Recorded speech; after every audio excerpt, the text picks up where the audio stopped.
Hi, my name is Katie Pearson, and I'm at the California Polytechnic State University. I'm the project manager for the California Phenology Network, and I'm a member of the Consortium of California Herbaria. Herbarium specimens, which are pressed, dried plant specimens preserved in natural history collections across the world, provide fundamental data on the distributions, morphology, traits, and genetics of plants, from the most heinous invasive to the rarest native.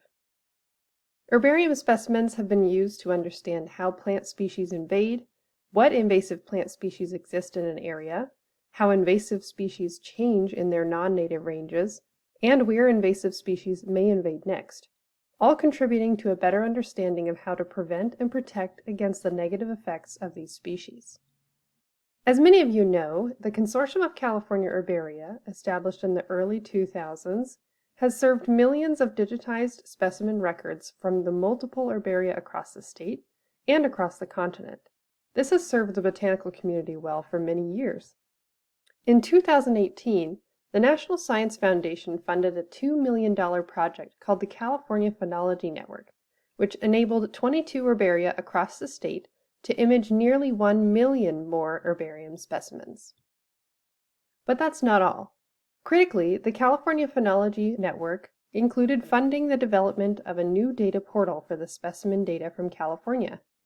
Through collaborative efforts across the Consortium of California Herbaria and with strategic partner herbaria across the country, this portal now contains data for 3.88 million herbarium specimens, 2.4 million of which include georeference coordinates, and 1.4 million of which include an image.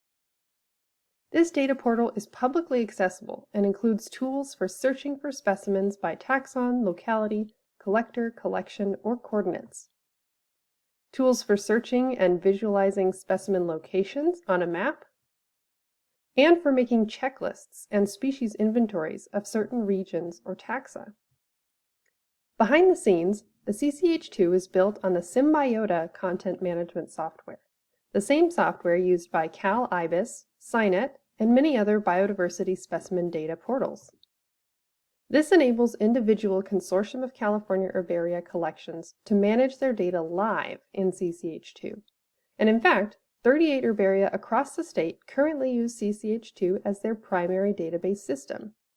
Having the data of many collections in one place enables several efficiencies in digitization and data cleaning, such as identification of duplicate specimens and harvesting of duplicate coordinates. For portal users, this means that commenting on records will immediately notify the data curators, allowing much quicker correction of errors or addition of useful data. Herbarium curators and collections managers also have the ability to grant users editor permissions, meaning that data can be edited or added directly in the portal accessed from a web browser. This can be a great option for users who collect and deposit their own specimens, or who wish to enhance the data by adding georeference coordinates to specimens. Now, if you're wondering about the original CCH, it still exists in the form of what is now called CCH1, which is connected to the Jepson eFlora. CCH1 is currently undergoing renovations, but the data will include vascular plant records from CCH2 that were collected in California. CCH2 is a fantastic new resource for botanists, land managers, ecologists, invasive species managers, educators, and community members alike, and we encourage you to jump on and see what there is to discover. Interested in doing even more or contributing to these data? Contact us. The Consortium of California Herbaria hopes to make the data findable, accessible, interoperable, and reusable to empower conservation, research, and education. And we are invested in collaborating to make this happen.